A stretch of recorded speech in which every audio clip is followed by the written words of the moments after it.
When people think of the Nazi regime, the names that come to mind are Hitler, Himmler, or Goebbels. But during World War II, Norway had its own dictator, a man who ruled his homeland with an iron fist under Nazi occupation. His name was Vidkun Quisling, a figure whose very name would become synonymous with treason itself.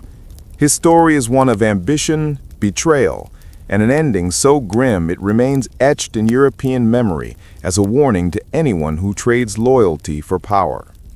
Vidkun Quisling wasn't a brute by birth. Born in 1887 to a family of scholars and clergymen, he was a brilliant student who excelled in mathematics and science. Early in his career, he served as a humanitarian, even working with the famous explorer Fridtjof Nansen on aid missions in famine-struck Soviet Russia. But underneath that polished surface, Quisling carried deep political ambitions. When the winds of fascism began sweeping across Europe in the 1930s, he saw his opportunity. Inspired by Hitler and Mussolini, Quisling founded Norway's fascist party, the Nasjonalsamling, or National Unity, in 1933. His movement never gained much traction at first, but everything changed when Nazi Germany invaded Norway in April 1940. As German forces advanced on Oslo, Quisling saw his moment. In a shocking radio broadcast, he declared himself the new head of the Norwegian government, without any authority, without the people's consent, and without even informing the Germans first. It was a coup of words, but it worked. The Nazis quickly realized they had found a useful puppet. They installed Quisling as minister-president, and for the next 5 years, he ruled Norway under German command. He embraced Nazi ideology with zeal, persecuting Jews, suppressing resistance, and helping deport Norwegian citizens to concentration camps. His betrayal was so complete that his name, Quisling, entered the English language as a synonym for traitor. Yet even as he wielded power, Quisling's control was an illusion. Most Norwegians despised him. Underground resistance movements grew stronger with each passing year, sabotaging German operations and spreading anti-Nazi propaganda.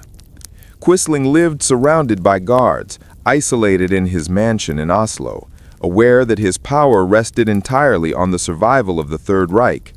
When Germany finally collapsed in 1945, his world collapsed with it.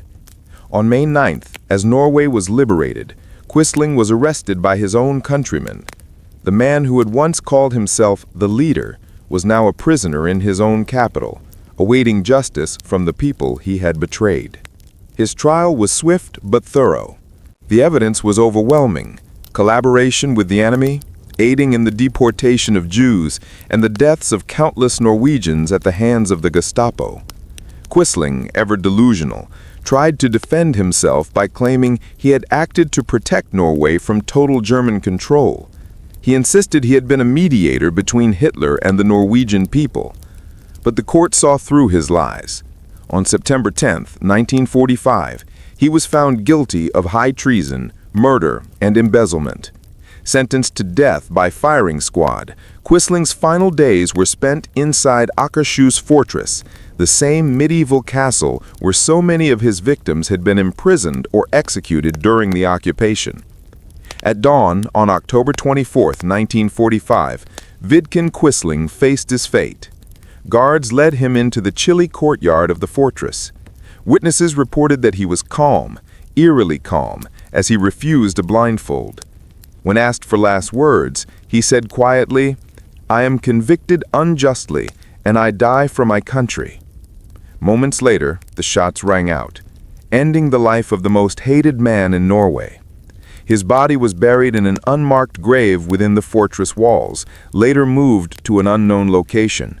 No monument, no memorial, just silence. What's remarkable is how deeply Quisling's betrayal scarred Norway. For years, his name could not be spoken without bitterness. His family, too, faced stigma that lasted generations. The word Quisling became a universal term for traitor, used in newspapers, political debates, and even by Winston Churchill himself. Today, it still carries that meaning in many languages. a reminder that collaboration with tyranny never ends well. In modern Norway, historians have tried to reassess Quisling's motives, examining whether he was driven by ideology, ambition, or self-delusion. Some argue he believed sincerely in authoritarian order. Others say he was simply consumed by vanity. But no reinterpretation can erase the suffering caused by his actions.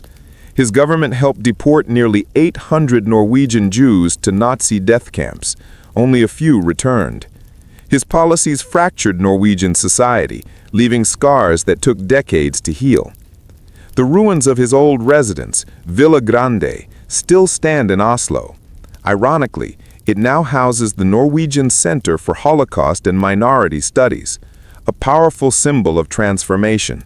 The house once owned by a fascist now serves as a place of remembrance, education, and truth.